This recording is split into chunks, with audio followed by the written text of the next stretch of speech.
Yo my people welcome back to another video on the channel. It's a new week, so more life, more blessings to everyone that's watching this right now. Hope you guys are having a good Tuesday as well. This week Chelsea play West Ham away, and hopefully we can get a W that can start our win streak going into going to take us back into the top 4. We're going to see João Felix, Enzo Fernandez and Mikhailo Mudryk all playing together for the first time, as well as Badia Shaw, Thiago Silva going to rack up their 4th clean sheet in a row, and I expect us to keep another clean sheet this week. Datro Fofana, hopefully he can get a start. It's going to be interesting to see who starts on the right hand side, either Madueke or Sterling in my opinion. Reece James, Ben Chilwell hopefully can be starting together for the first time in since what, November or October? It was definitely like October still, or September, one of those two. But nonetheless, interesting week. Hopefully Chelsea can come out on top.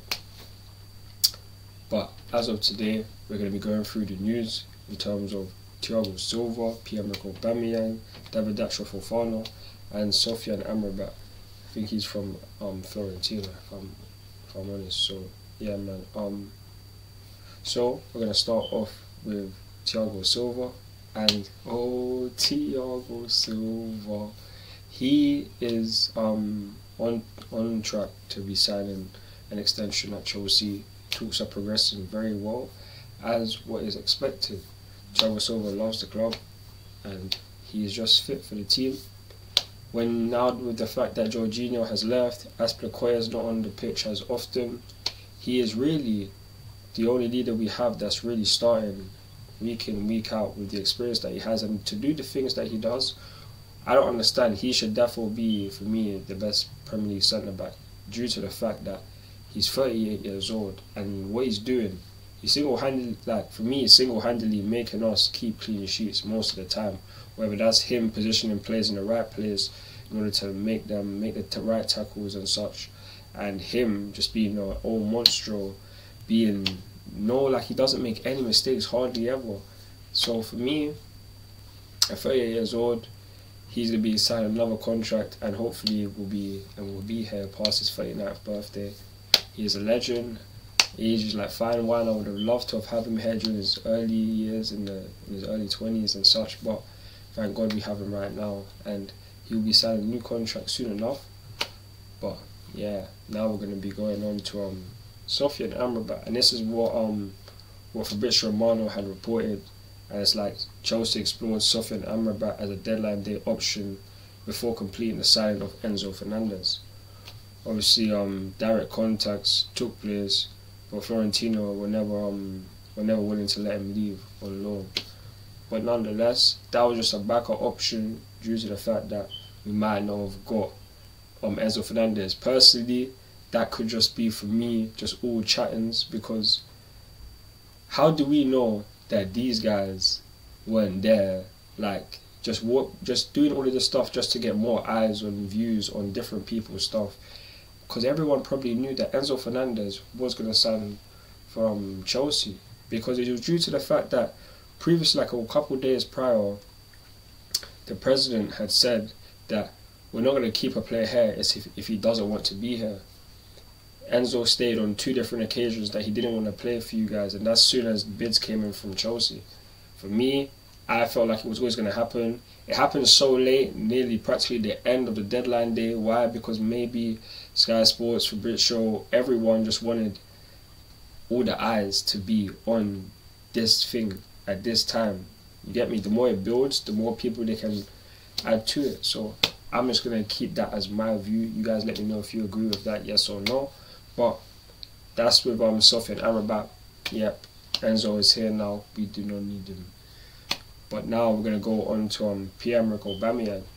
And he's felt upset still. He's felt upset because my man has been left out of the Champions League squad. He got dropped from the previous game against Fulham. He wasn't injured. He got brought on one game when Sterling came off in the early 5 minutes. And then he got taken off in the 60th minute.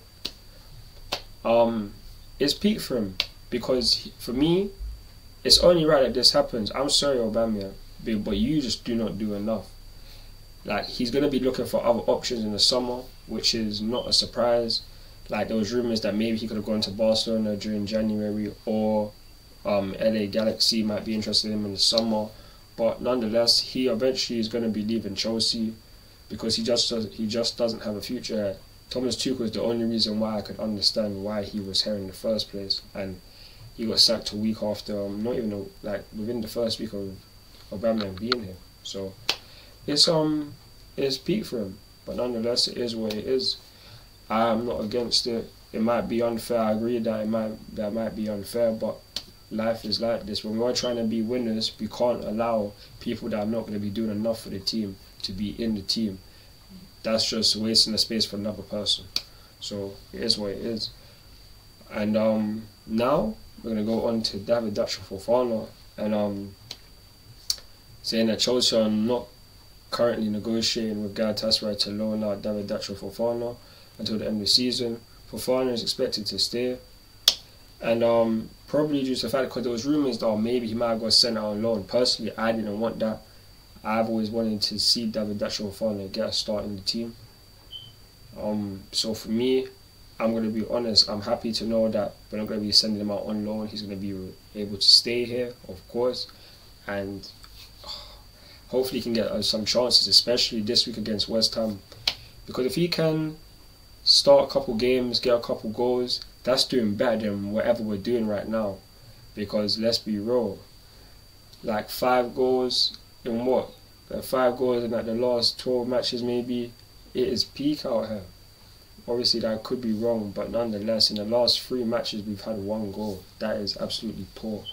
We don't have a striker. Havertz is not the striker for us.